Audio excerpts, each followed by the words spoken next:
Hola muchachos, bienvenidos de nuevo a mi canal de YouTube. Hoy al fin vuelven las reseñas. Bueno, la reseña de Kimetsu no Yaiba. Y bueno, sí, esta vez la reseña viene de la mano de la fallecida Pilar del insecto Shinobukocho. Porque bueno, ya saben, salió Castillo Infinito, se estrenó la película de Castillo Infinito. Llevamos muchísimo tiempo esperando por esta película, un año exactamente, creo que poquito más de un año.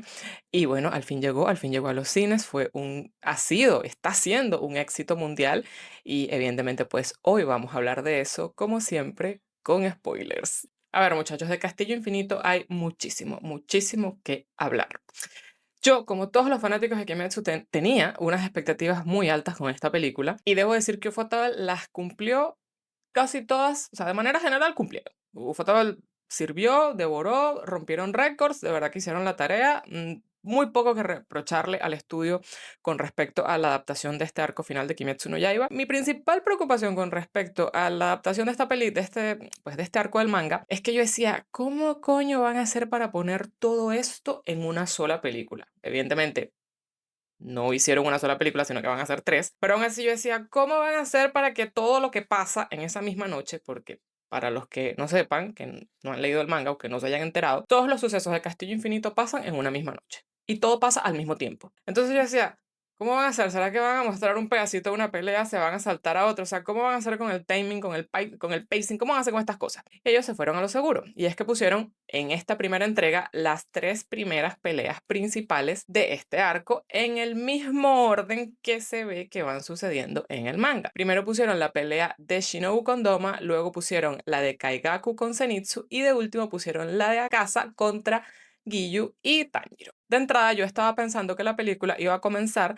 con la escena esta súper épica de todos los cazadores y los pilares cayendo en el Castillo Infinito, esta que vimos al final pues de la temporada del arco del entrenamiento pilar, pero no fue así. Entonces la película comenzó de una manera un poquito más tranquila porque comenzó con una escena original donde vemos a Yomei caminando por el cementerio donde están pues enterrados los antiguos cazadores de demonios que han fallecido. Y aquí Yomei, mientras él va caminando allí en ese cementerio, él está teniendo un recuerdo de cuando él habló con el patrón antes de la emboscada, cuando el patrón pues le dijo, mira, sí, úsenme de cebo, yo sé que mis otros hijos, los otros cazadores no van a estar de acuerdo con esto, entonces pues yo te doy permiso a ti de que hagas esto, de que me usen como cebo y de que pues seas tú el responsable, como vamos a decir, de guiar, entre comillas, la misión. Entonces aquí esta escena realmente no es nueva, esto es un refrito, una reanimación, una reinterpretación de una misma escena que vimos también en el arco del entrenamiento pilar, justamente en ese mismo episodio final, antes de que pasara lo que pasara, antes de la emboscada de Musan. A mí me gustó bastante que comenzaran la película con esta escena, recordándonos toda esta situación,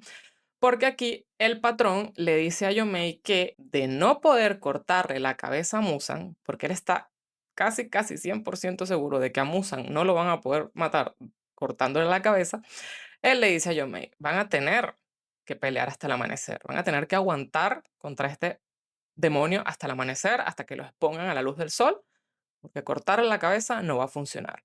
Entonces aquí no solo nos recuerdan todo el plan del patrón, todo lo que precede a este arco del Castillo Infinito, sino que también nos dan un pequeñito abrebocas de lo que va a ser todos los sucesos del Castillo Infinito. Porque aquí nos dicen, a Muzan no le van a poder cortar la cabeza. Ya sabemos que este hombre no va a morir decapitado. Y el patrón nos dice, van a tener que aguantar hasta el amanecer. Y esto es pequeñito spoiler, porque efectivamente toda esta pelea se extiende hasta el amanecer, porque de hecho el siguiente arco que viene después del Castillo Infinito, porque el que realmente es el arco final, se llama Sunrise Countdown, que es pues la cuenta regresiva para el amanecer. Entonces, bueno, ya ahí imagínense qué es todo lo que va a pasar a partir de ahora en las próximas películas de Kimetsu no Yaiba. Luego de esta escena entonces nos dan un subidón de adrenalina increíble porque vemos otra vez a los cazadores y a los pilares haciendo su magnífica entrada en el Castillo Infinito. A mí esta parte me encantó, o sea, yo ahí estaba fangirleando duro con todo, porque es como digo, fue todo muy lleno de adrenalina, fue como que Dios, ya se prendió, Dios mío, ya se vino lo bueno. Y aparte, pues todas estas secuencias que vimos aquí de los cazadores entrando, bueno, terminando de caer en el castillo, haciendo sus grandes entradas, todo esto es prácticamente original del anime.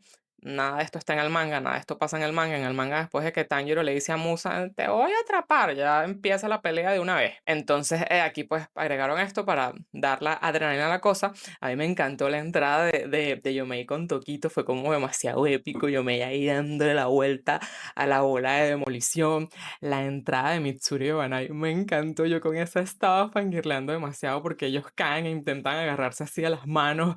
Mitsuri está como que Obanai y Obanai Mitsuri. O sea, fue todo demasiado romántico, fue demasiado. Yo estaba ahí que, ay, Dios mío, vive el amor, vivan los novios, que se besen, que se casen. Estaba yo, porque yo shippeo demasiado a Obanai y a Mitsuri, entonces ese fue mi momento favorito. Y aunque sí está en el manga, la parte que más me gustó fue cuando Obanai llega con los demonios y los mata y dice, no toquen a Kanroji. Y yo, Dios mío, ese es mi hombre. De verdad que Obanai podrá ser un celópata, podrá hacer lo que ustedes quieran, pero Obanai, sin que se me ponga tengan celoso porque Usui es mi esposo, Obanai es el estándar. Obanai, te rezo, papi. Luego como Mitsuri se pone toda, ¡ay, Dios mío! ¡Es un tipazo! Sí, mami, es un tipazo. Y luego se le pone la katana a ella, cuando se van corriendo, la katana la muestran como en forma de corazón, y yo dije, Dios mío, cine, esta gente de verdad le prestó demasiada atención a los detalles, de verdad que esto a mí me encantó. Luego estuvo la entrada de Shinobu, que para mí me dio bastante sentimiento, porque pues yo ya sabía lo que iba, Shinobu es mi personaje favorito, yo ya estaba lista para el final, pero bueno, eso me dio a mí, yo estaba como que no, Dios mío, por favor, sáquenla de ahí, Dios mío. Pero bueno, cuando ella entra la vemos que está cayendo como de cabeza, y eso es un guiño a una portadilla del manga, que está aquí en el tomo 17, que es justamente el tomo donde está el capítulo donde ella muere. Aquí está ella de cabeza. Que esta misma ilustración la vemos también en la ilustración esta que ponen postcréditos, donde salen todos los personajes. Entonces está ella de cabeza al lado de Inosuke y de Kanao, que también es un guiño. Luego está la entrada de Giyu, que él también va de cabeza, pero él sí va listo para pelear porque va con la katana desenvainada y va ahí, no joda, activo en la chamba porque Tomioka fue el chambeador de esta película. A mí no me digan que no, que Akasa estaba jugando con Tomioka. No, Akasa no estaba jugando nada con Tomioka. Después hablamos de eso. Pero bueno, ahí iba Tomioka con su espada a salvar a Tanjiro, porque el estúpido de Tanjiro estaba cayendo y se iba a matar para la mierda. Entonces, bueno, a mí toda esa escena fue como que, wow, sí. Y aparte, me gustó porque estuvo musicalizada por la canción que hizo Aimer, porque las canciones de esta película estuvieron a cargo de Aimer y de Lisa, que si recordamos son las que estuvieron encargadas de las canciones, los opening y los ending de temporadas anteriores. Ellas volvieron ahora, Aimer haciendo la canción de entrada, que fue la que vimos en esta escena, que se llama A World Where the Sun Never Rises, un mundo donde nunca sale el sol. Y Lisa hizo la canción del final, que es Shine in the Cruel Night, que es Brillo en la Noche Cruel. La verdad que las canciones están muy, muy bien hechas las dos. Siempre tienen sus referencias allá a la historia, porque todas las canciones de todo lo que es la banda sonora de Kimetsu, todas las canciones tienen algo que ver con la historia. Estas no fueron la excepción, de verdad que las dos están increíbles. A mí al principio no me gustaba tanto la de Aimer, pero luego cuando vi esta escena pues de entrada de todos los personajes allí yendo al castillo, fue demasiado cine y de verdad que fue una excelente elección para darle inicio a esta aventura del Castillo Infinito. Pero de todas las secuencias de entrada de los personajes aquí en el castillo, la mejor, la más épica, la que dejó a todo el mundo boca abierta, fue esta, la de Tanjiro cuando está cayendo allí en la inmensidad del Castillo Infinito, que se ve el horizonte, la parte de arriba, la parte de abajo del castillo, y en el medio allí vemos un puntico allí, una sombrita que es Tanjiro. Hermano, a mí esa vaina me voló el coco, me explotó la cotufa. Yo decía, Dios mío, ¿qué es esto? Porque yo vi la película en IMAX y saben que en IMAX la pantalla, pues todo es más grande, todo es más apoteósico. Y esa escena tiene ese momento, ese frame, porque eso es una vaina que durará 3 segundos, sé que no dura mucho, pero es tan breathtaking, te quita el aliento porque tú te sientes que estás en el castillo. La vaina es tan grande, tiene tantos detalles que yo no lograba para dónde mirar. Yo estaba viendo la anillo y decía, o sea, yo sentía que el castillo me estaba tragando a mí. Así es el nivel de animación que está manejando Ufotable con Kimetsu y el nivel de animación que manejó con esta película, que no solo fue que hicieron que se viera brutal y lograron este nivel de detalle increíble, sino que ellos fueron más allá, hicieron un plus y es que lograron que se sintiera como una experiencia inmersiva. Yo no necesité ver la película en 4DX para sentirme que estaba allí nada más con ese frame. O sea, la verdad que fue brutal. Y a mí me pareció más increíble aún ese momento cuando vi esta imagen. Esta imagen que están viendo aquí es una ilustración, bueno, es el borrador, mejor dicho, es digamos que es el line art de esta misma escena, que esto viene en unos booklets, en unos panfletos que dieron en la película en Japón, en los cines. Esto lo publicó un usuario en Twitter, que asumo habrá ido a ver la película al cine en Japón, y le dieron esto, y bueno, ese booklet trae varios gengas, varias ilustraciones, y tiene esto, que como ven es la misma escena aquí, el mismo frame de Tanjiro cayendo en el castillo, pero esto no tiene ni color, ni iluminación, ni nada, es completamente blanco y negro, es el line art. Y aquí es donde irónicamente se ve más el nivel de detalle de ese frame, porque claro, cuando le quitas todas estas cosas, pues y nada más quedan las líneas, puedes como que detallar más la situación. Y allí vemos que no es que Ufotable dibujó el castillo a lo loco, no es que hicieron, bueno, como esta escena dura 3 segundos, vamos a poner unas líneas para acá, unas líneas para allá, un borradorcito aquí, vamos a difuminarlo para que no se note, y vamos a ponerlo así como que para que dé la sensación de que está en perspectiva y de que tiene profundidad. No, no, no, ellos no hicieron nada de eso. Ellos genuinamente se sentaron, no sé quién hizo esto, pero mis respetos a quien lo hizo, a quienes lo hicieron, porque asumo que varias personas estuvieron metidas allí. Y es que ellos de verdad se sentaron a dibujar cada estructura del castillo, cada escalerita, cada puertica, cada ventanita, cada corredor, cada edificio. O sea, ellos lo hicieron todo y no fue solo que lo hicieron, sino que le dieron sentido lógico. O sea, se ve la conexión que existe entre las escaleras, entre los corredores. O sea, no es algo hecho a lo loco. O sea, esto genuinamente, no sé si este es el término, pero esto tiene lógica arquitectónica. O sea, esto es como ver un... Bueno, yo no soy arquitecto, pero he visto planos de edificios y cosas, y esto, al menos para mí, se siente como ver el plano de un edificio. O sea, esto, a mí no me mientan, un arquitecto metió la mano aquí, porque no hay manera de que una persona que no sea arquitecto no haya tocado esto, porque de verdad que es brutal. O sea, aquí Ufotable lo logró y no solo lo logró con esto de hacer la estructura del castillo, sino que también hicieron que el condenado castillo se moviera. De hecho, cuando lees el manga no caes en cuenta de que el castillo se mueve. Porque sí es cierto que Gotouge no es muy buena dibujante. A mí me gustan sus dibujos del manga, aunque los primeros tomos son horrendos. Pero ella no te hace nada con un nivel de detalle absurdo como el que hace Kishimoto, como el que hace Fujimoto. O sea, ella no se lanza estos panes locos como estos tipos. Y entonces en las peleas, en todas las secuencias de Castillo Infinito, tú nunca caes realmente en que el castillo se mueve. Si sabes que está la técnica de Nakime que hace que se abran y se cierran las puertas y se teletransportan y tal, y bueno, ahí tú te das una idea de que hay algún movimiento en el ambiente, pero no caes en cuenta de que el castillo se mueve de la manera absurda en que lo ponen aquí en la película, que hay una escena que fue la que a mí me dejó y que, hermano, ¿en serio esta vaina se mueve? O sea, esto es una locura. Y es el momento en que vemos que Tanjiro y Guillo están como están en una de estas estructuras y de repente por afuera se comienza a mover así como cuando vas adentro en el metro, vas pasando por un túnel y se mueve así las luces y lo que se está moviendo era otra estructura del castillo. Y ahí yo dije, no puede ser. A mí eso me gusta porque coño, el arco se llama El Castillo Infinito.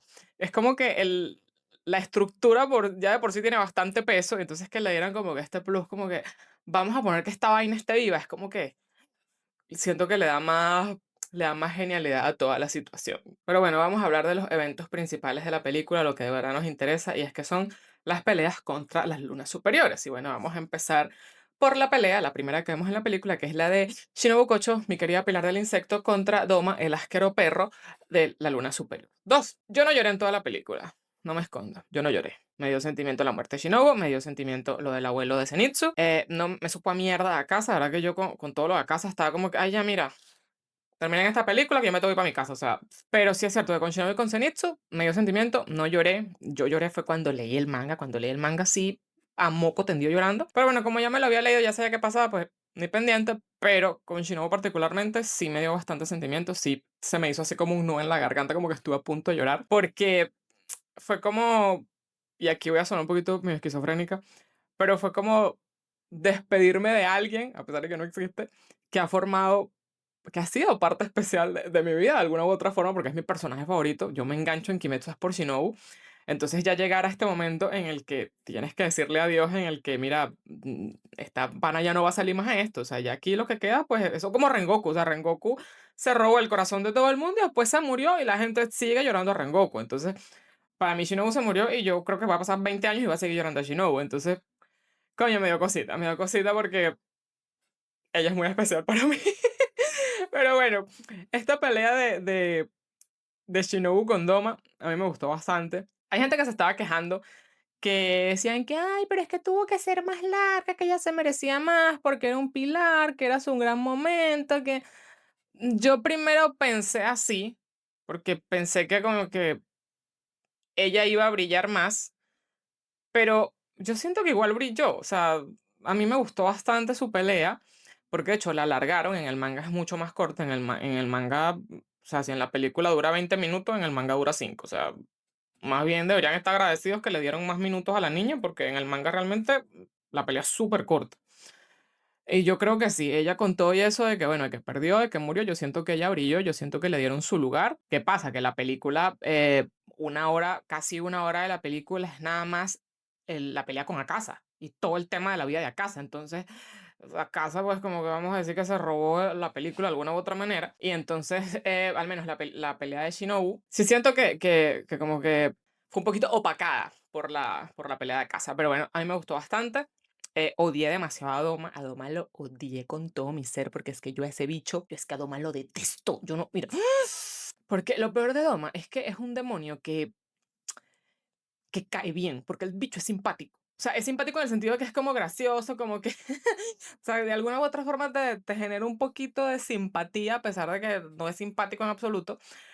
Pero es tan cínico, o sea, es como que es un hijo de puta, pero no, realmente, ¿sabes? No es como Kokushibo, que Kokushibo tú lo ves y sabes que es malo y el bicho no te trata bien y tal, pero lo manda como que, como risita y risita y en el fondo es un desgraciado. Bueno, eso es lo que me hace odiarlo más. A mí, lo que más me gustó de esta pelea es que al fin pudimos ver a la verdadera Shinobu. Porque Shinobu es una jeva que desde el inicio del manga se muestra muy simpática, muy, ay, muy amor y paz, muy, mesh, mesh, muy todo muy cuchi. Pero en el fondo Shinobu no es así. Shinobu es una amargada. Shinobu está recha todo el tiempo. Ella no tiene ninguna sonrisita simpática. Shinobu siempre tiene una cara de que odia al mundo. Shinobu está harta. Y a ella al fin aquí lo dejó salir. Porque como bien saben, luego de que Kanae muere, pues Shinobu adopta toda esta fachada de siempre estar bien, de felicidad de tal, porque bueno, ella tuvo que encargarse a una edad muy joven, a los 14, a los 13 años, 14, de la finca de las mariposas, tuvo que cuidar de Kanao, tuvo que cuidar de las otras niñas mariposas, entonces ella se convirtió en una figura de autoridad y pues no podía mostrar esta cara de siempre estar molesta, de de tener toda esta rabia dentro de su corazón, entonces ella siempre se mostraba muy tranquila, muy amable, muy amor y paz, muy zen. Pero en el fondo ella no estaba zen nada. En el fondo Shinobu estaba cocinando un odio y una rabia y un resentimiento desde el momento en que murió Kanae, que, bueno, ni siquiera cuando murió Kanae, desde que murieron sus padres, que con la muerte de Kanae se exacerbó y todo eso se vino acumulando, acumulando, acumulando, como lo va diciendo ella, de que coño, me mataron a mi papá, me mataron a mi mamá, me mataron a mi hermana, mis discípulas a todas las mataron. O sea, ¿hasta cuándo me van a seguir matando más gente estos demonios de mierda? Entonces ella obviamente tiene toda esta rabia acumulada y esta rabia salió en la pelea. Desde el momento en que ella cae, que Doma fue el que mató a Kanae. Y no solo cae en cuenta eso, sino que escucha todo este discurso retorcido de Doma, porque Doma es un enfermo mental cuando él le dice que sí, que es que él se come a la gente porque como él les da la muerte, él los libera de su sufrimiento y tal. Y, o sea, que tú eres un enfermo. O sea, a mí me encantó cuando ella le dijo así con toda esa rabia, cuando, de hecho, fue tan bueno que ni siquiera fue que nada más cambió la cara, sino que su voz, o sea, en la voz de Shinobu se sentía la rabia que le tenía a Doma y toda la rabia que estaba saliendo. Y cuando le dijo que eres un asqueroso, que me das asco, que me das ganas de vomitar, ¿qué tal? Yo decía, ay, Dios mío, mira, yo sentí el alivio de esa mujer. De verdad, yo lo sentí aquí. Y no solo porque me guste ella, porque yo me siento súper identificada con ella, sino porque fue tan real. Cuando le dijo, me das ganas de vomitar, yo definitivamente dije, yo soy esa.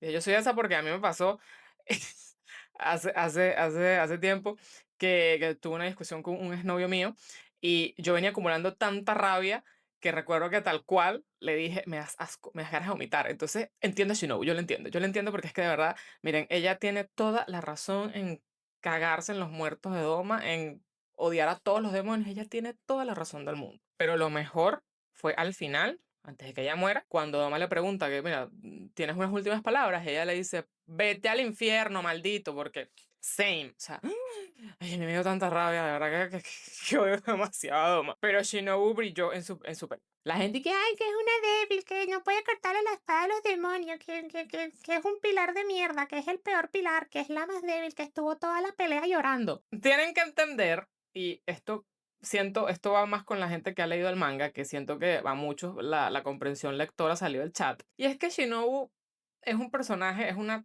tipa, como digo, que tiene demasiados problemas. Es una caraja que no está, ella no está bien de la cabeza. Genuinamente, si no, uno está bien. Porque eso que ella hizo de tomar la actitud de Kanae es una vaina de loco, o sea, eso no es sano, eso fue un coping mechanism que ella cogió que era como que, bueno, voy a mostrar que soy feliz cuando no soy feliz, o sea, eso es vaina de gente dañada que no ha resuelto sus traumas. Entonces, aparte de esto, pues como digo, tiene todo este problema de que me mataron a mi mamá, me mataron a mi hermana, me mataron a fulano, ya estoy harta de la vida. Ella perdió a sus padres muy joven y desde joven se tuvo que enfrentar a este mundo de matar demonios, porque como vimos en el recuerdo que ella tuvo de niña con Kanae, ellas cuando estaban pequeñitas, luego de que sus padres murieron a manos de un demonio, ellas prometieron que pues que iban a matar demonios para salvar gente. No fue que los papás murieron y a ellas les tomó un tiempo volverse cazadoras de demonios, no. Apenas estos señores se murieron, ellas siendo unas niñitas se unieron al cuerpo de cazadores de demonios. Que esto no está en la película, tampoco está en el manga, sino que está en una novela ligera, La mariposa de una sola ala. Aquí cuentan el backstory de Shinobu con Kanae antes de que pues les cuentan la historia de cómo entraron al cuerpo de cazadores de demonios. Y es que ellas, después de que sus padres murieron, se fueron a la casa de Yomei, del Pilar de la Roca. Y pues le llegaron a Yomei y le dijeron, y que mira, nosotros queremos cazar demonios, entrénanos. Yomei estaba negado a que estas niñas se metieran en este mundo, pero bueno, él les puso una prueba, ellas la pasaron y comenzaron pues con su entrenamiento para ser cazadoras de demonios siendo unas niñas. Entonces fueron unas niñas que crecieron en un ambiente muy hostil. Obviamente pues Kanae, al tener una personalidad distinta, esto no le afectó al ser mayor, más madura, quizás lo vio con, bueno, efectivamente lo vio con otros ojos, pero Shinobu, al ser más pequeña, al ya de por sí ser bastante malhumorada, pues lo vio con otros ojos y bueno, por eso fue que fue desarrollando toda esta personalidad, todos estos traumas, todas estas cosas que viene cargando desde hace años. Entonces, sabes, no es fácil vivir con eso. Y también pues tiene un complejo de inferioridad muy duro, porque siempre lo dicen, siempre se lo recuerdan, es que no le puedes cortar la cabeza a los demonios, porque incluso cuando ella le pide a Yomei que las meta en el cuerpo de cazadores, Yomei les dice que no. Les dice que no porque él quiere que ellas sean niñas normales y crezcan y se casen y tengan hijos y no estén pendientes de demonios una mierda. Luego cuando ellas van allí como que, ay, cuando empiezan a decirle, ay, pero sí, pero entrenos, tanto dieron que bueno, que Yomei medio accedió, pero él sí, hay una parte donde él le dice a Kanae que ella, Kanae, por ser alta, sería más fácil para ella convertirse en cazadora de demonios, pero que Shinobu es muy pequeñita, que Shinobu no va a poder. Y sabes, desde el principio estás siempre con esto de que no vas a poder, no vas a poder porque eres chiquita, no vas a poder porque eres chiquita. Y después ves que efectivamente no puedes cortar la cabeza a los demonios, pero tú sigues intentando y te adaptas porque, claro, Shinobu inventó todo el tema del veneno porque ella no le puede cortar la cabeza a los demonios. Entonces, bueno, no le corto la cabeza, pero los enveneno. O sea, pero a pesar de que se adapta, se sigue sintiendo insuficiente. Y siempre la están tachando de que es la más débil, de que es la más débil, de que es la más débil, de que es la más débil, de que es la chiquita, de que es chiquita, de que no puede, que no puede. Entonces, coño, esa vaina te cala en el alma. Y entonces, cuando pasa esto de que ella se enfrenta aquí al final contra Doma, contra el demonio que mató a su hermana, y es su momento de cobrar venganza, es el momento que estaba esperando toda su vida desde que murió Kanae, que este ya sea su endgame, que en este momento ya puede decir, coño, al fin me voy a vengar de este maldito, y que no pueda. Es como que, marico, me cago en la puta. O sea, ya estaba frustrada, ya estaba como que, coño, pana, tanto que yo me he esforzado, tanto que yo he entrenado, tanta veneno que he hecho, tanta mierda que he hecho para yo matar a este hijo de puta y no puedo. La mente es cruel. La mente cuando tú tienes estos complejos de inferioridad es cruel. Entonces te ves en esta situación que depende 100% de ti y no puedes porque no puedes. Entonces tu mente empieza a decirte que eres una inútil, que eres pequeña, que eres enana, que no pudiste. Marico, y eso es raro porque eso no es culpa de ella. Ella no tuvo la culpa de que hace chiquita. Simplemente pues nació así y bueno, lamentablemente le tocó vivir en este mundo horrible de demonios para el que no tiene las habilidades suficientes. Entonces, coño, por eso ella estaba frustrada. O sea, ella quería vengar a Kanae. Y aparte se está muriendo. Coño, da rabia. Por eso es que ella se ve en toda esta encrucijada de todo este debate interno, pero aún así ella lo logra y a mí me parece muy arrecho como cuando ella está allí muriéndose ahí en la última, cuando dice, Dios mío, no puedo porque mis manos son tan pequeñas, me va a morir para la mierda, cuando ella ya sabe que no tiene esta oportunidad contra Doma y le aparece Kanae y le dice, no hay tiempo, levántate perra, si te duele, curita. Cuando Kanae le dice que es párate, que sí, que tú eres el peor del insecto. Si dijiste que vas a ganar, gana. Coño, ahí Shinobu con todas, con la última gota de alma, de vida, de fuerza que le quedaba a esa niña, se paró y con ese pulmón perforado, con todos esos huesos rotos que tenía, sacó toda la fuerza que nunca tuvo y logró no solo pinchar a Doma, que logró, no sé cuánto, sí, bueno, lo pinchó en el cuello. Logró pincharlo y no solo fue que lo logró pinchar, sino que lo levantó. O sea, lo levantó allá en el techo y lo puso ahí contra el techo. Y que, o sea, Shinobu mide creo que es 1,60, 1,55, no sé, es así. Y Doma es un tipo que mide, no sé, como 1,80, mucho más corpulento, es un demonio tal. Y que esta niñita tan chiquita haya podido levantarlo y elevarlo y pegarlo contra el techo y ¡tum! Muerte, maldito. Marico, tiene demasiado mérito, o sea, no es ninguna débil, puede que sí. Que sea débil en tema de que, ok, sí, no tiene fuerza física, no le puede cortar la cabeza a los demonios, pero tiene una habilidad y es que la potencia de estocada de Shinobu es mucho más alta que la de otros cazadores. De hecho, en el manga hay una paginita, hay un detalle allí, entre uno de los capítulos del manga, que dice esto y que aparte de eso, de que tiene una potencia de estocada muy alta, Shinobu es capaz de atravesar una roca con esa espadita. Sí, con esa espadita que parece un palito de dientes. Pues con esa espadita Shinobu puede atravesar una roca. Entonces sí, puede ser que no tenga fuerza para cortarle la cabeza a los demonios, pero sí tiene fuerza para atravesarlos y meterles veneno para que se mueran para la mierda. Entonces yo no voy a aceptar ningún slander contra Shinobu porque desde que salió la película, una porción grande del fandom de Kimetsu tirándole odio. Que si es débil, que si esto... No es débil, no es débil, no es débil. Puto, no es débil. Otra cosa que me gustó bastante de esta pelea fue que al fin pudimos ver el resto de las posturas de la respiración del insecto, porque aquí Shinobu saca todo su arsenal. Y no solo eso, sino que también le dieron a la respiración del insecto la visión de los insectos. O sea, se ven los insectos en las posturas. No, que Gotouge dijo que eso no es real, que eso no se ve. Bueno, Gotouge habrá dicho X. A mí no me interesa lo que dijo Gotouge. Para mí las respiraciones sí se ven. Se ve la agüita, se ve el fueguito, para mí se ven. Entonces aquí pusieron a los insectos, que en el manga no se ven. En el manga nada más salen como unas líneas, como unas rayitas, unos movimientos, unas cosas. Creo que en la única donde sí se ven es en cuando pelea contra la demonio araña, que es el baile de mariposa, la danza de la mariposa, y sí se ven pues la mariposita. Pero aquí pues vimos otras técnicas, que fue, la primera fue la danza del aguijón de abeja, el aleteo real, ahí que fue el primer ataque de Shinobu contra Goma cuando le pincha el ojo, y ahí me gustó porque pusieron a la abeja, bueno, creo que es una abeja, y se ve cómo efectivamente pues el aguijón de la abeja se le ve pinchándole el ojo a Adoma, y en realidad es el aguijón de la espada.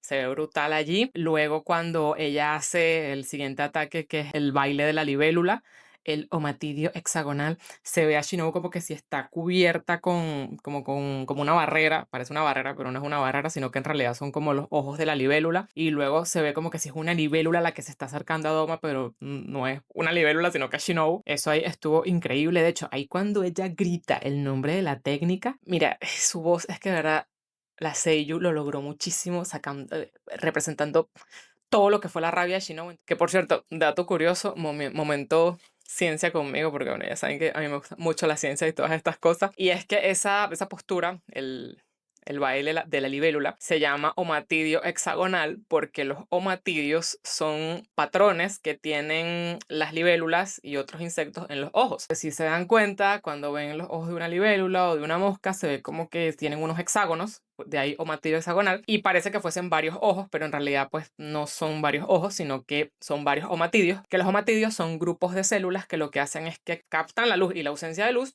y también pues a veces captan los colores. Entonces no son varios ojos, son varias células que están arriba del ojo, porque los insectos tienen ojos compuestos. Entonces están todas esas células arriba de lo que es el ojito del insecto, y pues el insecto por allí con todas esas células es que ve. Y por eso pues esa postura de Shinobu del baile de la libélula se llama omatidio hexagonal. Amigos, en este canal van a aprender muchas cosas conmigo. El ataque final de Shinobu, el baile de la escolopendra, a mí me encantó, de verdad que fue momento épico allí cuando ella dice, mira, te van a matar, maldito. Esa parte a mí me encantó porque no solo fue su momento épico, sino que demostró su fuerza porque, y de hecho Doma lo dice, que ella pisaba tan fuerte que rompió la madera de los puentes que estaban allí en el templo de Doma. Eso a mí me pareció increíble. Y no solo eso, sino que también como mostraron la forma de la escolopendra alrededor de Doma, sí, bueno, que en realidad era Shinobu atacándolo por todos lados. Me pareció muy poético, muy artístico, que la primera vez que vemos peleando a Shinobu contra la mamaraña, que usa esta técnica pues del baile de la mariposa, es una técnica como toda muy delicada, como que ella se lanza toda, ay sí,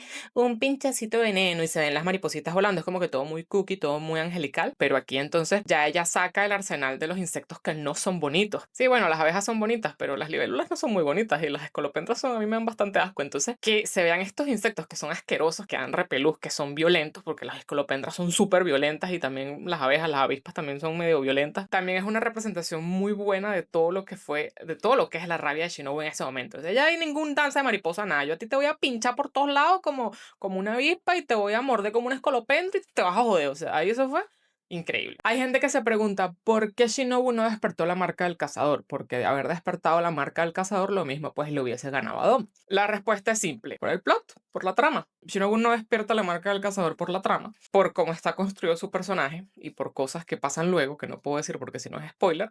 Pero básicamente es por eso, porque si Shinobu despertaba la marca del cazador, pues lo que pasaba luego, pues no pasaba. Y también porque, por el mismo tema de cómo se desarrolla la batalla, Shinobu está en condiciones adversas para poder despertar la marca del cazador, porque hace muchísimo frío allí en el templo de Doma gracias a su técnica de sangre. Recordemos que una de las condiciones para poder despertar la marca del cazador es que la temperatura de su cuerpo suba a más de 40 grados. En este ambiente gélido, gracias a la técnica de sangre de Doma que todo lo congela, era imposible que Shinobu llevara la temperatura de su cuerpo a más de 40 grados centígrados. Entonces, básicamente por eso ella no despertó la marca del cazador.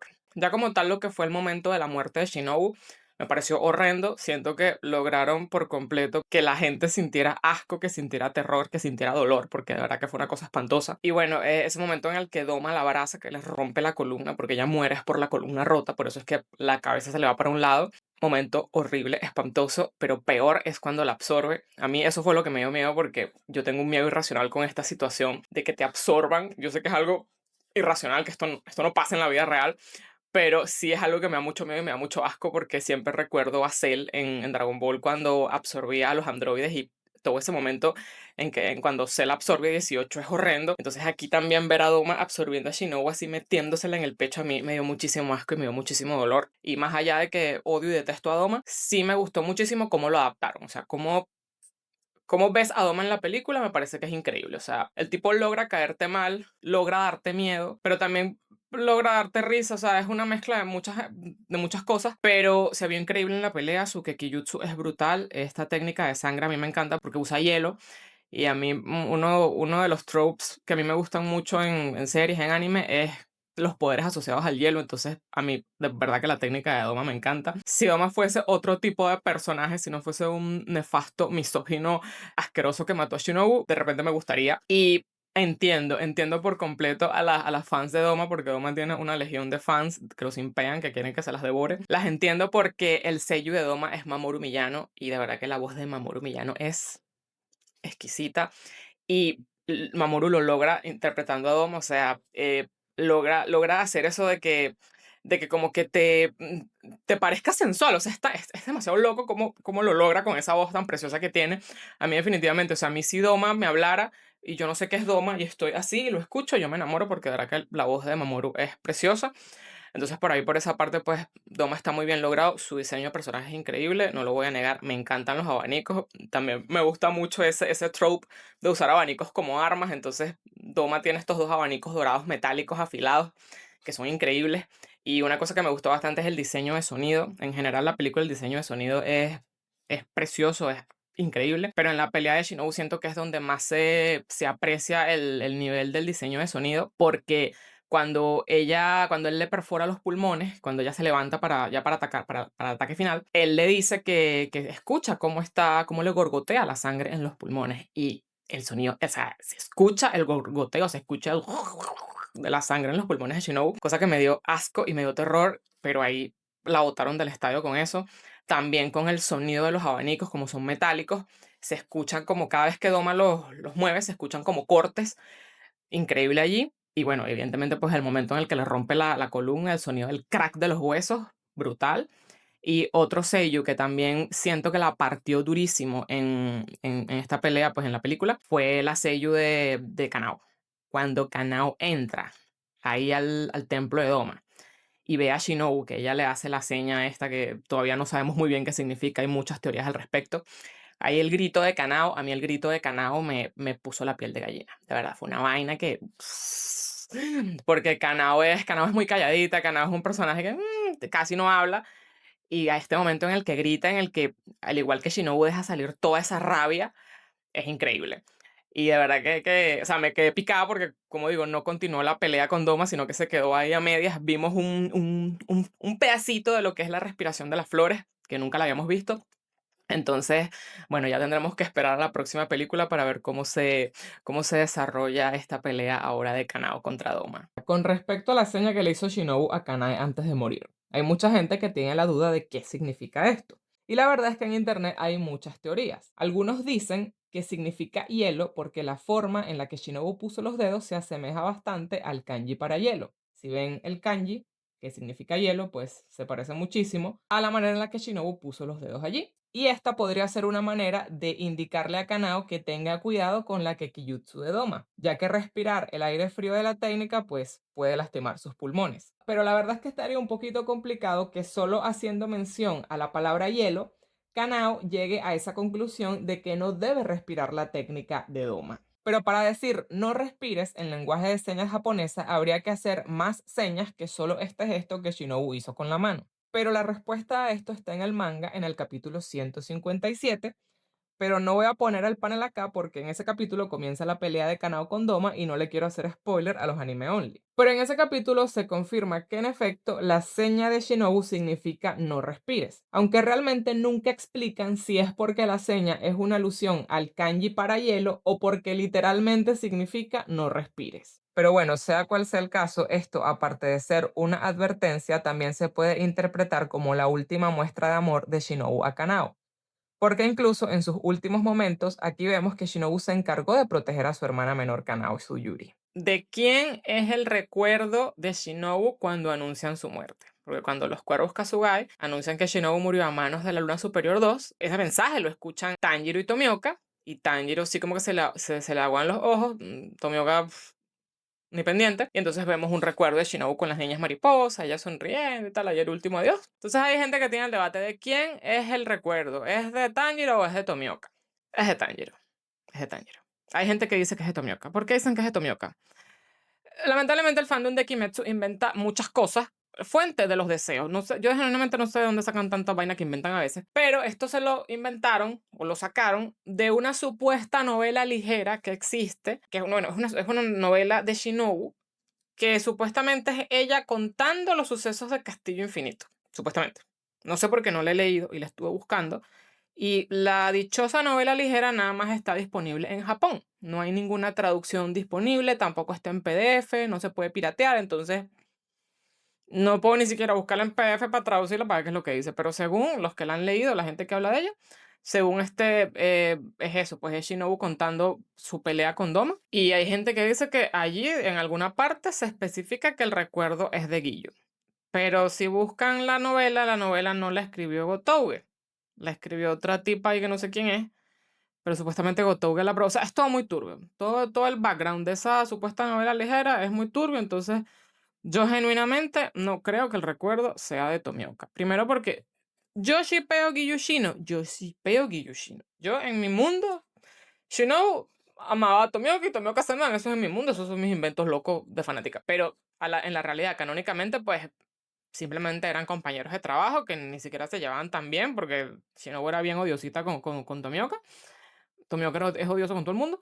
Entonces, no, o sea, es una relación que ni siquiera se explora nunca en el manga ni en el anime. Entonces, decir que sentían algo uno por el otro que se llama es mentira. Pues no, yo no creo que ese recuerdo haya sido de Tomioka. De hecho, en el manga, esa parte es esto que está aquí. Y bueno, aquí vemos esto es el recuerdo de Shinobu con las niñas, este es el recuerdo de su sonrisa. Y al primero que vemos aquí es a Tanjiro. O sea, sí, claro, aquí primero vemos a Tanjiro y a Tomioka. Luego vemos estos recuerdos. Sí es cierto que los dos tienen como cara de sorprendidos. Luego vemos esto, pero entonces quien comienza a llorar es Tanjiro. A Tomioka, a Tomioka se la pela que Shinobu se haya muerto. Bueno, no se la pela, quizás sí le duele, quizás sí le importa, porque bueno, marico, qué fastidio que mataron a otra compañera de trabajo. Pero bueno, Tomioka tampoco es muy expresivo que digamos, entonces a mí me parece que es Tanjiro, porque Tanjiro es el que está llorando, y al final, quien siempre se lanza esos recuerdos y esas cosas es Tanjiro. Luego de la pelea de Shinobu vemos entonces lo que fue uno de los momentos más esperados por el fandom de Kimetsu, y fue pues la pelea de Zenitsu con Kaigaku. Aquí en esta pelea, en este momento comenzamos a entender muchas cosas, y lo primero que comenzamos a entender es qué era lo que decía la carta que le llevó Chuntaro a Zenitsu al final de la temporada pasada del arco del entrenamiento pilar, que ahí vemos que Zenitsu recibe esta carta, nadie sabe qué dice, Zenitsu cambia por completo, ya no está llorando, ya no está chillando, ya está serio, ya está locked in, y así es como entra al castillo. Zenitsu entra locked in para la batalla, pero ¿qué es lo que dice la carta? Pues aquí Zenitsu no los revela, y es que la carta le informaba de que su abuelo, bueno, realmente no es su abuelo, sino su ex maestro, el ex pilar de la tormenta, Jigoro Kuwajima, falleció por seppuku. Y el motivo del seppuku del ex pilar de la tormenta es que Kaigaku se ha convertido pues en un demonio. Y mucha gente estaba como, pero ¿quién Chota es Kaigaku, pues? Y es comprensible porque Kaigaku sí es cierto que sale antes en el anime, pero si no le presta suficiente atención, pues puede pasar desapercibido. Pero sí, Kaigaku es el antiguo compañero de Zenitsu. Entonces, como él se convirtió en demonio, pues el abuelo, Jigoro, por tema de honor, como él le enseñó pues la respiración del rayo y era su discípulo y era un cazador de demonios y terminó pues pasando salvando de los demonios, por tema de honor, pues Kuwajima cometió seppuku. Y esto a mí me parece algo horrendo, tal como lo explica Zenitsu. Y es que tuvo una muerte bastante dolorosa, bastante sufrida. Porque ¿qué pasa? Cuando tú haces seppuku, que te rajas la tripa, si no tienes a nadie allí para que te corte la cabeza, pues tu muerte se hace pues es súper larga y agonizante. Porque te estás desangrando por el estómago. Eventualmente te vas a morir por un shock hipovolémico por la pérdida de sangre, pero es algo que es duro, o sea, estás allí viendo cómo te desangras y es una agonía. En cambio que si te cortan la cabeza, adiós, hasta luego, Mari Carmen, te moriste en un segundo. Esto es lo que llena a Zenitsu de rabia y lo que lo hace pues cambiar por completo y buscar enfrentarse a Kaigaku porque, hermano, no me puedes hacer esto, o sea, esto es imperdonable. Y es comprensible por completo la rabia de Zenitsu porque su abuelo era su modelo a seguir. Bueno, ni siquiera era su abuelo, pero ya todo el mundo lo conoce como su abuelo. O sea, él lo quería más que un maestro y él se lo dice. Cuando él le dice abuelo, él le dice, no me digas abuelo, soy tu maestro. Y Zenitsu, sí, pero es que yo te quiero mucho. Entonces, ahí ven el vínculo que existía entre Zenitsu y este señor, pues que más allá de ser un maestro, ya lo veía como parte de su familia. A diferencia de Kaigaku, que Kaigaku también era alumno de este señor, pero Kaigaku tenía un problema, y es que Kaigaku no quería compartir el puesto de sucesor de la respiración del rayo con Zenitsu. Porque Kaigaku evidentemente es una persona muy distinta. Aquí, tal cual como nos lo dice él nada más va a estar con las personas que lo valoren, que en este caso, según él, son los demonios, las lunas superiores. Para él, el abuelito no lo valoraba. Yo siento que Kaigaku es una persona que tiene una idea muy distorsionada de lo que es el valor y el respeto, porque creo que es una persona que quiere que él sea el foco, como que nada más lo valoren a él y nada más lo respetan a él y los demás no existen. Y nada más los fuertes son los que merecen respeto y los débiles que se jodan. Por eso es que desprecia tanto a Zenitsu. Y porque, bueno, porque comparten este puesto de lo que es el heredero de la respiración del rayo. Vamos, Kaigaku, a raíz de esta frustración de no poder ser el único, pues termina sucumbiendo pues al lado de los demonios. Y la verdad es que Kaigaku es un tipo bastante tonto porque le tiene toda esta rabia y todo este resentimiento absurdo a Zenitsu y al abuelo. Primero le tiene rabia a Zenitsu de ser el otro sucesor, como que si fuese culpa de Zenitsu, cuando realmente fue una decisión tomada por completo por Kuwajima. Y Kuwajima ni siquiera lo hizo por tener preferencia por alguno o por el otro. Eso no lo explican muy bien en la película, pero en el manga sí que sale, en el tomo 17. Aquí antes del capítulo 145 hay una pequeña nota de Gotouge donde ella pone que Jigoro Kuwajima, el mentor de Zenitsu, fue en su tiempo el Pilar de la Tormenta, que ese es el nombre que le daban a los usuarios de la respiración del trueno que alcanzaban el estatus de Pilar. Aunque su primer discípulo fue Kaigaku, cuando acogió a Zenitsu decidió tratarlos a ambos por igual, sin ningún favoritismo ni distinción.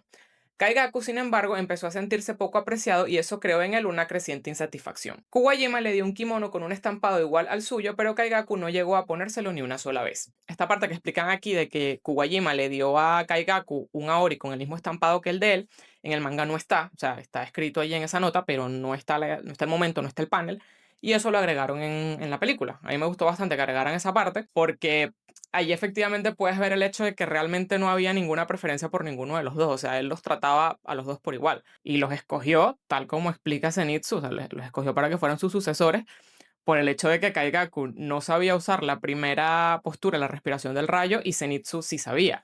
Entonces se complementaban los dos y bueno, él los vio como que, bueno, los dos eran dignos, pero al final, pues Kagaku lo termina decepcionando y pues esta historia tiene este desenlace tan triste. Y la verdad es que todo el odio, el resentimiento que le tiene Kagaku a Zenitsu es muy absurdo porque, como digo, o sea, no había preferencia por ninguno de los dos eran vistos por igual por su maestro.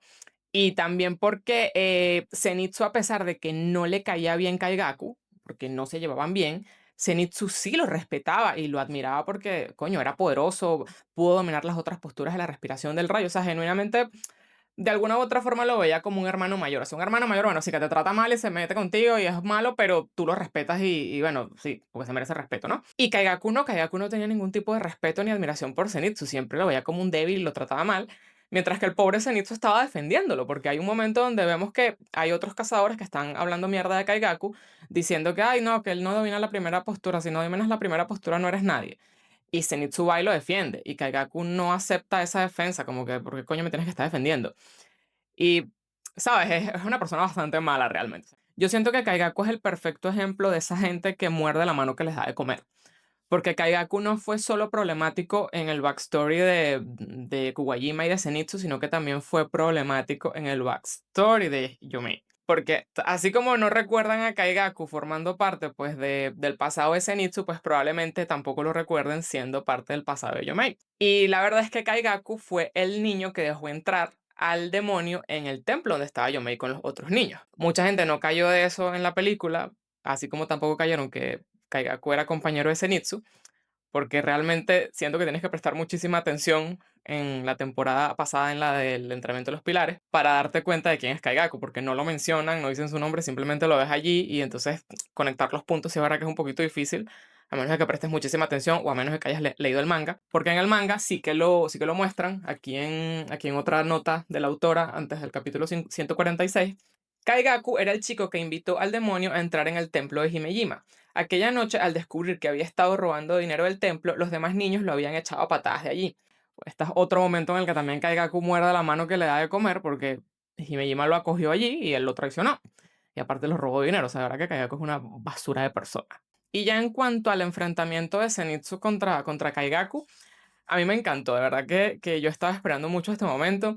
Yo recuerdo que cuando la gente me decía, ay, que a mí no me gusta Zenitsu porque Zenitsu es un gritón, porque Zenitsu es un llorón. A ver, a mí tampoco me gusta Zenitsu, yo no soy muy fanática de él, o sea, le tengo respeto, pero no soy fan. Pero yo les decía, no, espérense, espérense que Zenitsu tiene su glow up, Zenitsu después, Zenitsu representa. Y de verdad que yo estaba muy emocionado por ver esto, porque Zenitsu aquí no solo escogió la violencia física, sino que también escogió la violencia verbal. A mí, más que su pelea con la espada y su respiración, a mí lo que me gustó fue Zenitsu que mandó a Kaigaku. O sea, yo lo amé. A mí me encanta un personaje que funa y quema a alguien, alguien que es violento por esa lengua. Y Zenitsu lo mató, lo mató. O sea, cuando le dijo ay, sí, te dieron el puesto de luna superior porque estaba vacío. Hermano, yo soy Kaigaku y me dicen eso. Y encima, yo creo que Kagaku no sabe, no estoy muy segura, creo que nunca se enteró. Encima me enterara que Zenitsu fue el que ayudó a eliminar a la sexta luna superior, el puesto que me dieron a mí, hermano, yo me escondería bajo una piedra y no aparecería más nunca en esta historia. O sea, yo humillado por completo. Y no solo lo humilló con eso, sino que también le dijo que era un imbécil porque, porque no sabía dominar la primera postura y él sí. Entonces los dos eran unos estúpidos, los dos eran unos perdedores, eran una vergüenza para el maestro. O sea, de verdad que a mí me encantó cómo Zenitsu lo quemó. Y Zenitsu lo quemó y se quemó también él mismo porque no es ningún engreído y sabe bueno, que no es el mejor de los dos. Y bueno, de verdad que esa parte estuvo muy buena. Y luego, pues, obvio, la pelea fue increíble. La alargaron, es un poquito más larga que en el manga. Y aquí al fin pudimos ver, pues, las demás posturas de la respiración del rayo. Porque, pues, como Zenitsu nada más dominaba una, no conocíamos las otras. Y algo bastante interesante de la respiración del rayo de Kaigaku es que los rayos de su respiración son negros. Y es la única respiración que los rayos realmente tienen algún efecto sobre bueno, sobre el oponente. Porque ¿qué pasa con el tema de las respiraciones, con toda esta polémica de que si se vende, que si no se vende, que si tal? A mí honestamente no me interesa lo que diga Gotouge, pero ella, creo yo, que lo que quiso decir con este tema de que las respiraciones no son reales, lo que no es real es el efecto que tenga el elemento que se ve al momento de la respiración. O sea, que a lo que voy es que, o sea, sí, la respiración del rayo, por ejemplo, salen rayos de la espada, ok, se ven rayos, pero esos rayos no tienen ningún efecto contra el oponente. O sea, son simplemente una visión. A eso es a lo que creo yo que se refiere ella con que las respiraciones no son reales. O sea, el usuario la ve, pero eso no sirve para nada. En cambio, que Kaigaku, sus rayos sí funcionan porque sus rayos vienen de su Gekijutsu, de su técnica de sangre demonio. Y esto lo vemos porque cuando él ataca a Zenitsu, una de las posturas que usa le quema la piel a Zenitsu y se le abren como unas estrías en la piel. Entonces ahí vemos que, bueno, que esta respiración es distinta, es mucho más potente porque está pues potenciada por la técnica de sangre demonio de Kaigaku. Y el momento en que Zenitsu cae por el túnel este y comienzan a salir todos los rayos porque él está cargando esta séptima postura, el dios del trono incendiario, es increíble cómo sube y le corta la cabeza a Kaigaku. Kaigaku no se lo estaba esperando. A mí esa parte me encantó, de verdad que fue brutal. Zenitsu tuvo su glow up, Zenitsu lo logró, Zenitsu aquí me dio mucha risa que el patroncito cuando vio que estaba Zenitsu solo allí con una luna, dijo, no, mándenme los refuerzos, que él solito contra esta luna no puede. Y ahí Zenitsu dijo, no puedo, no joda, miren. La verdad que fue increíble, siento que Zenitsu brilló, merecidísimo ese momento para él.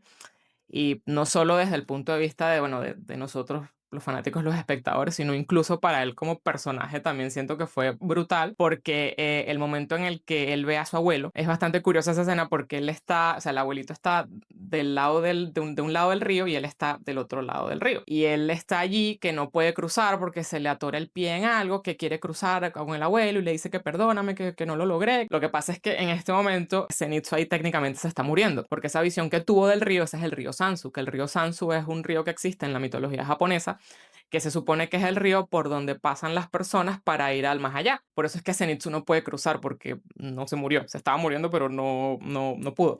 Quien lo estaba deteniendo para que no se muriera, porque lo estaba curando, era Yushiro. Entonces él ve al abuelo allí y ese momento a mí me partió, me dio demasiado, me dio muchísimo sentimiento cuando el abuelo le dice que tú eres mi más grande orgullo. Coño, porque qué lindo que Zenitsu es este niño, es un outcast, es un marginado que todo el mundo lo tiene por débil, por tonto, por llorón, y que esta persona que él admiraba tanto, que era su maestro, que lo quería, que lo veía como alguien de su familia, le diga que, chamo, tú eres mi orgullo más grande, realmente pega en el corazón, porque yo creo que no hay mejor sentimiento que ese, pues, que saber que la persona que tú admiras y que te ha enseñado tanto está orgulloso de ti. Y de verdad que ese reconocimiento para Zenitsu, merecidísimo.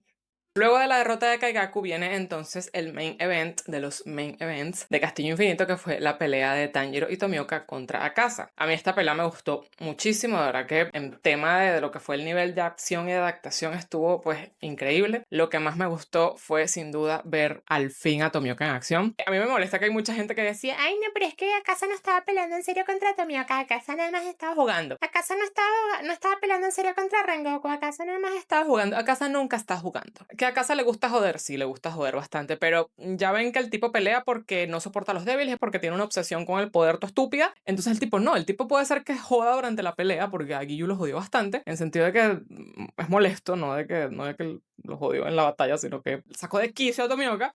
Pero sí, a Casa pelea en serio. A diferencia de Tomioka, que Tomioka pues no es que no pelee en serio, sino que él como que holds back, como que se contiene en la pelea, y él lo dice, él ahí lo dijo, que a él no le gusta usar todo su potencial con la espada y que tampoco le gusta pelear por pelear, pero que por primera vez está peleando con alguien que lo hace sentir abrumado, que le hace sentir miedo, que dice, coño, tengo que defenderme, tengo que afilar mis sentidos para poder derrotar a esta persona. Entonces ahí es cuando Giyu pues despierta su marca del cazador, que me encanta la manera en que la despertó, porque todos los otros cazadores, por ejemplo, pues Mitsuri y Tokito despertaron la marca porque se acordaron de sus vidas pasadas, de su dolor, de todo lo que sufrieron. Y Tomioka, y que hiciste que me doliera la espalda, me vas a hacer chambear, no quiero trabajar, pero voy a tener que pelear en serio contra ti. Entonces ahí despertó la marca. De verdad que Tomioka súper real y me encantó el brillo durante toda la pelea. De verdad que fue increíble. El pilar del agua definitivamente carrió esa pelea contra Casa. Tanjiro ayudó y bueno, al final Tanjiro fue el que le cortó la cabeza a Casa, pero Tomioka fue el que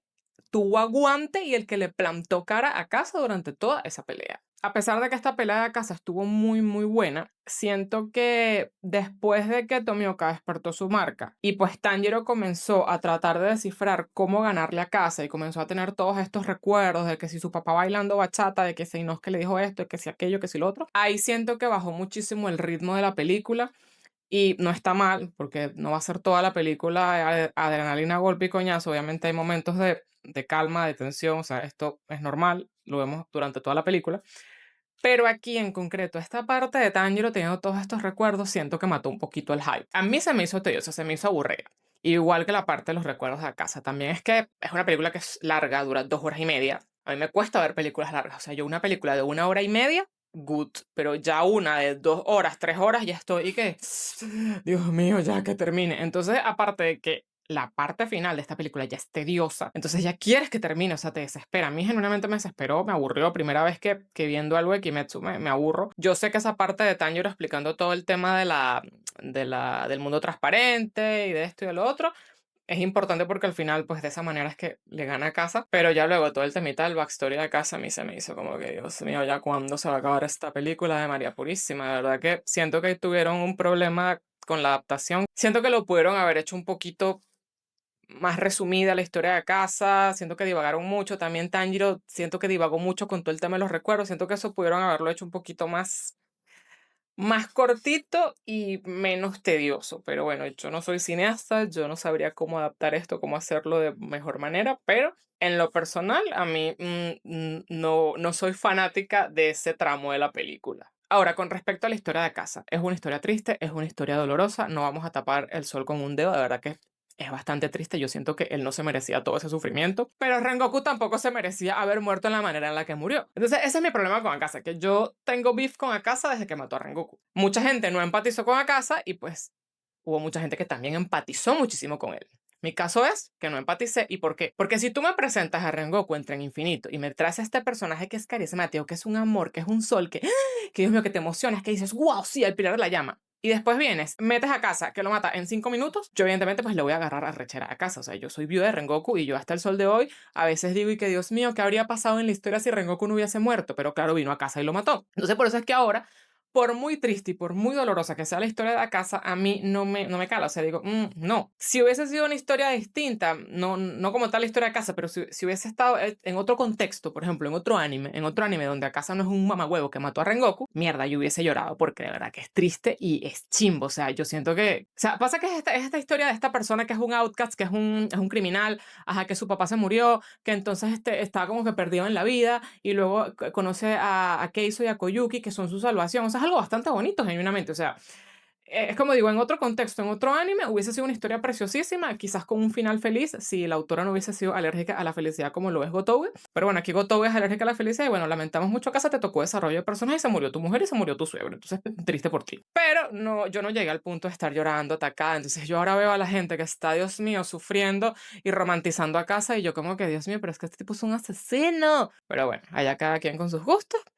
Pero si ustedes creían que la historia de Casa era larga, como lo pensaba yo, pues resulta que la historia de Casa es aún más larga. En el manga no está, o sea, está resumida, no está dibujada en paneles, sino que está escrita en notas de la autora, porque la historia era demasiado larga para meterla en el manga y entonces pues la autora nos dio un poquito de contexto y esto lo tenemos en el tomo 18 del manga. Aquí, antes del capítulo 57, tenemos la primera nota de la autora, que se las voy a leer. El heredero del dojo vecino tenía la misma edad que Koyuki y estaba enamorada de ella, pero su carácter violento y arrogante le impedía empatizar con su delicada condición. Una vez se la obligó a salir a pesar de que no se encontraba bien, y cuando ella le entró un ataque de asma, el chico se asustó y se fue corriendo, dejándola tirada y retorciéndose de agonía. Si Hakuji no lo hubiera encontrado, Koyuki seguramente se habría muerto allí mismo. Al enterarse de lo que había pasado, Keiso entró en cólera y desafió al dojo vecino a enfrentarse a su estilo Soryu. Pero más tarde se acabó retractando. Sin embargo, Hakuji, que entonces tenía 16 años, se enfrentó y derrotó él solo a 9 hombres y les hizo prometer que jamás volverían a tener trato alguno con el dojo Soryu ni con Koyuki. Furioso, el heredero perdió el control y atacó a Hakuji con una espada de verdad en lugar de una de las de madera que usaban para entrenar. Mientras la hoja arremetía con un corte descendente, Hakuji la golpeó desde un lado con el puño y la partió en dos.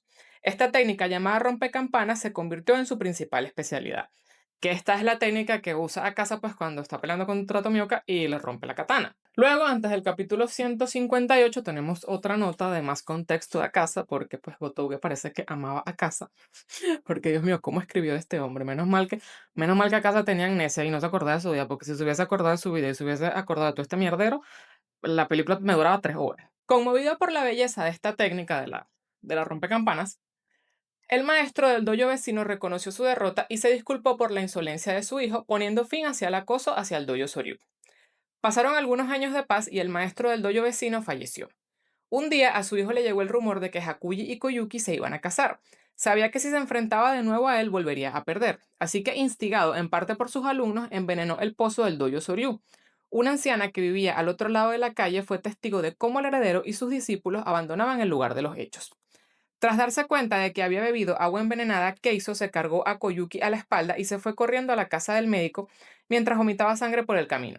Cuando llegó, Koyuki ya había muerto, pero Keiso tuvo que sufrir aún durante varias horas antes de irse él también. Con esto pues entendemos un poquito más de lo que fue el conflicto entre estos dojos, porque al final pues todo el problema venía de que el dojo vecino al dojo de Keiso quería quitarle las tierras porque Keiso heredó ese dojo bueno, del dueño anterior, que se lo dio porque lo había salvado de unos ladrones. Entonces fue como que, ay, toma, te lo doy. Entonces esta gente del otro dojo se sentía más merecedor de esos terrenos. Entonces también estaba el tema de que el hijo del dojo, del dueño del dojo, estaba enamorado de Koyuki. Entonces ahí había varios conflictos que pues se exacerbaron con esto de que Akasa le había ganado al hijo del dueño del dojo, y el problema de que te gusta, te vas a casar con la jeva que a mí me gusta y tal, problemas de barrio. Entonces, bueno, surgió este conflicto que terminó en la muerte de Koyuki y de Keiso. A mí me habría gustado que esa partecita de la muerte de Koyuki, de que Keiso se la montó en el hombro y tal, esa parte a mí sí me hubiese gustado haberla visto animada porque siento que le hubiese dado como un poquito más de... Siento que nos hubiese ayudado a empatizar un poquito más con Koyuki y con Keiso, que aunque son personajes secundarios que realmente el único peso que tienen es en el backstory de Akasa. Me habría gustado porque, no sé, pues siento que todo el foco fue en Akasa y todo lo que sufrió Akasa y todo lo que sufrió Akasa y se olvidaron de que, pues, de que ellos también sufrieron y bueno, yo lo habría puesto, pero allá los dio Ufotable con la adaptación. Una cosa que sí me gusta de Akasa, a pesar de que él no es santo de mi devoción, es que siento que es un personaje que está muy, muy bien escrito. O sea, de verdad que de los demonios, aparte de Kokushibo, siento que Akasa es uno de los que está mejor escrito. Y me encanta cómo Gotouge tomó toda su historia, o sea, los detalles de su backstory, y los incorporó no en su personalidad, sino, bueno, en su personaje como demonio. Y de verdad que eso está increíble. En el anime, pues, y en el manga, quizás no se den cuenta en el momento, quizás no agarren las referencias, pero sí están allí. Y de hecho están también en una nota del manga porque Gotouge le hizo muchas notas a casa. Y está aquí antes del capítulo 156. Y es que aquí ella escribe un poco de trasfondo sobre Akasa y dice que todas las técnicas de Akasa tienen su origen en sus recuerdos. Los nombres de las técnicas vienen de los fuegos artificiales que veía con Koyuki. El diseño de la brújula del copito de nieve es la horquilla que usaba Koyuki en el pelo, que si se dan cuenta son unos copitos de nieve. Y la guardia y la forma de sus técnicas, o sea, su forma de pelear, es el estilo Soryu que le enseñó Keiso. Su padre le dijo que viviera como un hombre honrado, pero se convirtió en demonio y cometió muchos más crímenes. Puede que esta sea la razón por la que sus marcas de demonio se acabaron mezclando con sus tatuajes de delincuente y extendiéndose por todo el cuerpo. Porque si recuerdan en los recuerdos de su vida, cuando era Hakuji, él le hicieron unas marcas en los brazos, unos tatuajes, pues porque era un ladrón. Entonces estas marcas terminaron pues siendo también sus marcas de demonio, porque saben que todos los demonios están marcados. Entonces es verdad que hay ese detalle sobre la construcción del personaje de Akasa, está muy, muy buena y bien hecha. Al final, para poder derrotar a Akasa, Tanjiro tuvo que descifrar qué era el mundo transparente. ¿Qué es el mundo transparente? El mundo transparente es una habilidad que tienen ciertos cazadores de demonios, que es una habilidad de precognición. No es que pueden ver el futuro, sino que ellos acceden a una visión del mundo literalmente transparente porque pueden ver a través de la piel de las personas. Les hacen como un rayos X y pueden ver pues en los movimientos pueden ver los músculos, los impulsos nerviosos, el fluir de la sangre. Entonces de esa manera pueden predecir cómo se van a mover sus oponentes. Luego de que Tanjiro acceda al mundo transparente, entonces ya puede predecir los movimientos de Akasa, entonces ya sabe cómo esquivarlo y tal, entonces ya va manejando la pelea Tanjiro allí. Pero ¿cómo se desbloquea el mundo transparente? Que por eso fue que Tanjiro tuvo todo este recuerdo del papá con este cuento, con esta historia. Pero en líneas generales, básicamente lo que hay que hacer es que hay que concentrarse en lo que es esencial, en lo necesario. Y esto se lo dice el Tanjiro a Tanjiro. Se lo dice porque le está explicando todo el tema de la danza del dios del fuego. Que la danza del dios del fuego, pues es este baile que hacen los descendientes de la familia Kamado, que hacen todos estos movimientos de manera repetitiva durante la noche hasta el amanecer.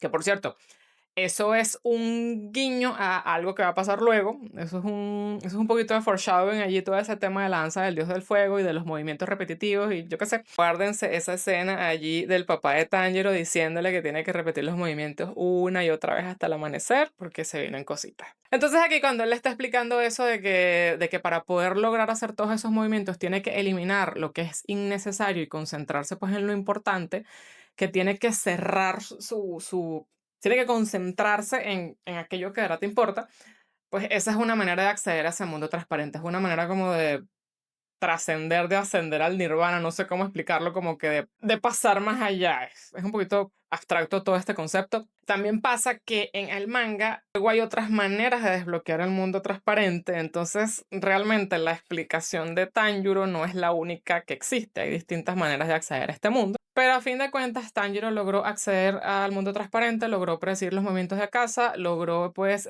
también inhabilitar la brújula de Akaza, porque la brújula de Akaza lo que hace es que detecta, se atrae, se acerca como un imán a los puntos vitales de las personas y detecta los movimientos. Por eso es que Akaza me parece que es uno de los demonios más jodidos con los que tener una pelea, porque el tipo básicamente pues tiene te detecta todo lo que haces. Vienes y le pegas por aquí, el tipo, pum, ya sabe que le vas a dar por allá. O sea, es un duro. Tanjiro también, al eliminar esto que era innecesario, que era pues ese espíritu de pelea, pues logró que Akaza pues no lo detectara. Pero entonces aquí viene otro momento polémico de la película que a mucha gente le molestó. A mí me molestó porque yo no me acordaba que eso pasaba, porque yo toda la parte del manga de esta pelea de la pelea de Akaza no la tenía muy fresca, no me acordaba.